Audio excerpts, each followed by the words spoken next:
तापर लॉर्ड डेलहौजी कौन करथिले ना जो डॉक्ट्रिन ऑफ लैप्स आनथिले सेई अंडर रे पूरा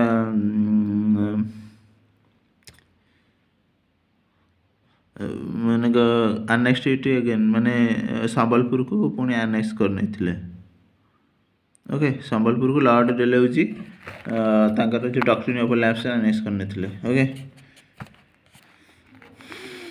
तापर ब्रिटिश एडमिनिस्ट्रेशन इन ओडिशा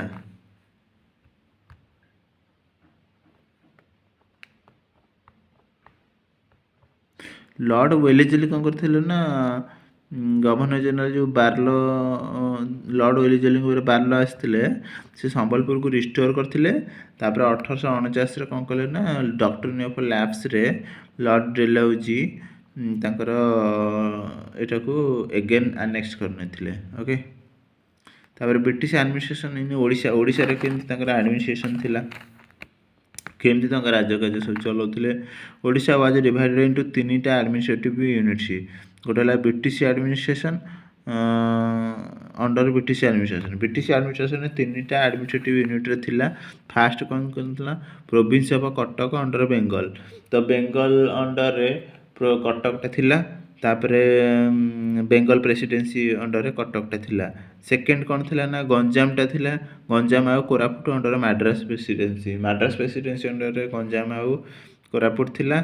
आउ थर्ड होची कोन ना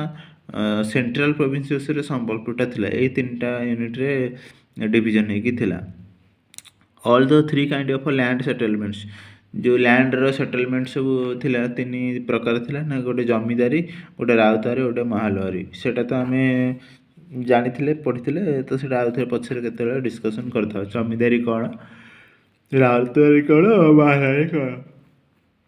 जमीदार माने टैक्स कलेक्शन करि देबे राउतारी माने डायरेक्ट जो फार्मर माने देबे पिजेंट माने महालवारी माने एकाठी कलेक्शन करिकि देबे गाँ एकाठी कलेक्शन करिकि देबे तापर यूनिटी की देवे तो ये सब इम्प्लीमेंट करा होता डिफरेंट पार्ट ऑफ ओडिशा रे जो टैक्स कलेक्शन करने पाई लैंड रेवेन्यू कलेक्शन करने पाई short term settlement provided disaster to the Odia tenants as well zamindars है सब शॉर्ट टर्म सेटलमेंट से provided distress to the Odia टेनर्स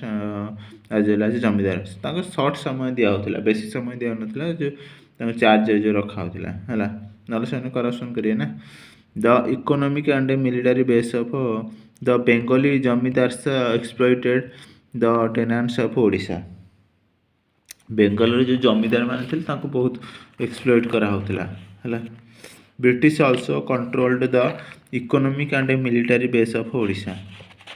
तो ओडिशा रो मिलिटरी इकोनॉमी सब बेस को से माने कंट्रोल करके रखुଥିଲେ टेनेंट माने कोन ना रेंटेड लैंड है जो माने रेंटेड लैंड जमीदार को दिया होता शॉर्ट टर्म पे दिया होता ओके।